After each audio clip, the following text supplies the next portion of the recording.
Good morning!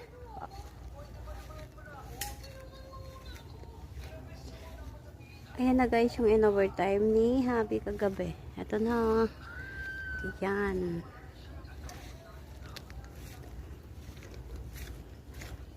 Tapos kumuha pa siya ng extension.